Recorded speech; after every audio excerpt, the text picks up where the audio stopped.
한 40% 이상도 생산성이 올라간 것 같습니다. 챗GPT 녀석이 아주 무서운 녀석이에요. 요즘 시대에 그냥 책만 펴놓고 개발 공부한다? 그건 사실 제 시대에서도 아니었고요. 진짜 옛날이고 그때는 뭐 인터넷 열심히 찾아가면서 공부했죠. 네.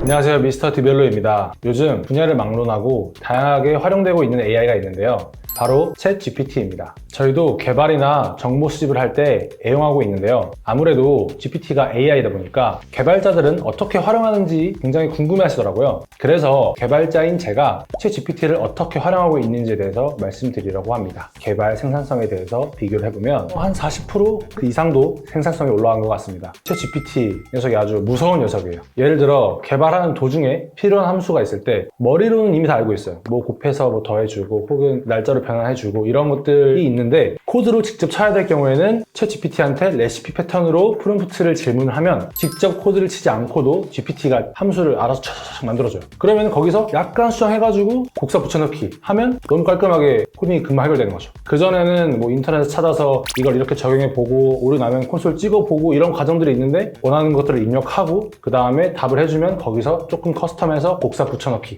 끝! 챗GPT를 실제 업무에 어떻게 사용하는지 한번 말씀드려 볼게요. 저는 SI 개발자다 보니까 보통 리액트나 노드 이런 것들로 개발을 하는데 클라이언트 쪽에서 나는 원래 쓰던 거 말고 뷰나 뭐 PHP 같은 새로운 걸 해주세요 라고 할 때가 있어요. 만약에 제가 모르는 언어다 이럴 경우에는 그 언어를 배워서 직접 구현을 해야 되는데 이때 굉장히 유용하게 사용할 수가 있습니다. 가장 기초적으로는 간단한 반복문, 조건문을 만들어 본다던가 특정 기능에 대해서 예시를 만들어 달라고 한다 이렇게 사용할 수도 있고요. 직접 코드를 하나하나 치지 않고도 테스트를 바로바로 진행할 수 있고 이렇게 구현하는 게 더 일반적이구나 이런 것들을 더 알 수가 있기 때문에 인터넷에 널려있는 그런 정보들보다 조금 더 객관적인 시각에서 공부가 가능하죠.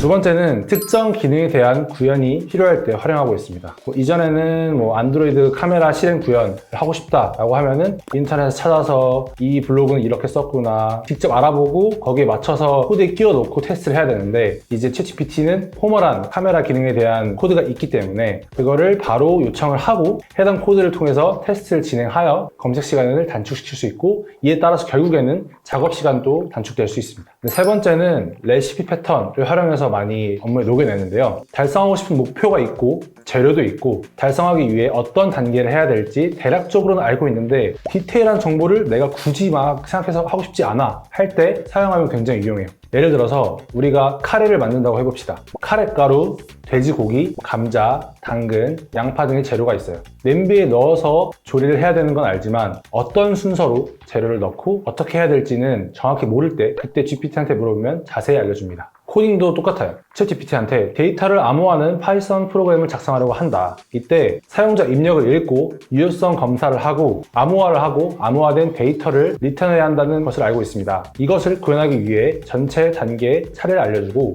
누락된 단계를 채우고 불필요한 단계가 있는지 확인해 주세요 라고 명령합니다.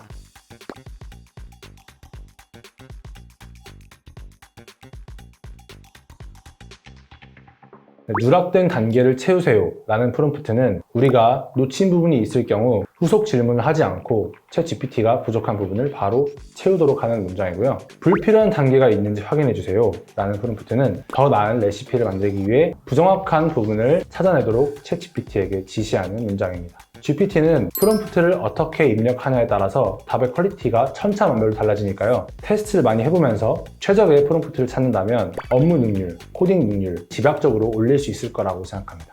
GPT 내 마음대로 사실 잘 안 됩니다. 그럴 때 저는 뒤집힌 상호작용 패턴을 활용해서 제가 원하는 코드를 집요하게 물어보는데요. 보통 챗GPT한테 질문을 할 때 질문을 어떻게 구성할지 필요한 정보를 모두 제공해야 할지 등 고민해야 될 게 되게 많아요. 근데 제가 방금 말씀드린 이 기법을 사용하면 스크립트를 뒤집어서 반대로 원하는 것을 달성할 때까지 챗GPT가 우리에게 질문을 하도록 할 수 있습니다. 이 패턴의 장점은 원하는 것을 명확하게 알고 있지만 그 단계들이 어렴풋이 기억이 안 날 때 사용하면 굉장히 좋습니다. 코드적으로 비유를 하자면 AWS에 있는 웹서버에 프로젝트를 배포하기 위한 질문을 나한테 하세요 라고 챗GPT한테 던지는 거예요. 던지고 필요한 정보를 모두 얻으면 배포를 자동화하는 배시 스크립트를 작성하세요 명령합니다. 이렇게 할 경우 챗GPT에게 필요한 정보를 질문자에게 요청하게 함으로써 챗GPT와 상호작용을 오래 하지 않고 정확한 질문에 대한 답변을 받을 수 있습니다.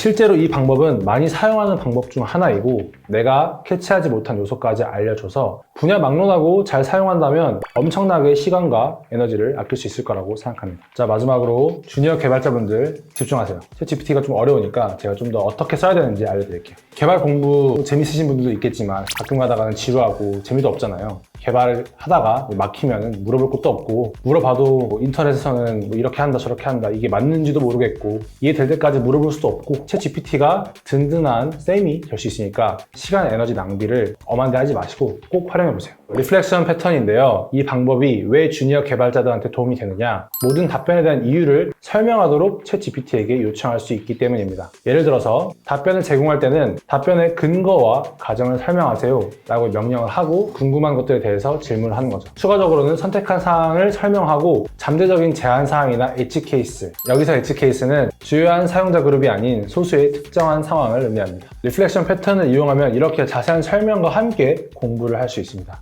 요즘 시대에 그냥 책만 펴놓고 개발 공부한다? 그건 사실 제 시대에서도 아니었고요. 진짜 옛날이고 인터넷 뒤져가면서 공부한다? 그것만큼 비효율적이고 시간 낭비가 없습니다. 우리는 개발자니까 챗 GPT를 이용해서 책도 보고 인터넷도 보고 챗 GPT도 이렇게 3중으로 이용을 하면서 똑똑하게 공부하면 좋을 것 같아요. 얼마나 좋아. 이렇게 따박따박 물어볼 때마다 구말 없이 알려주고 쿠사리도 안 넣고. 그때는 뭐 인터넷 열심히 찾아가면서 공부했죠. 네.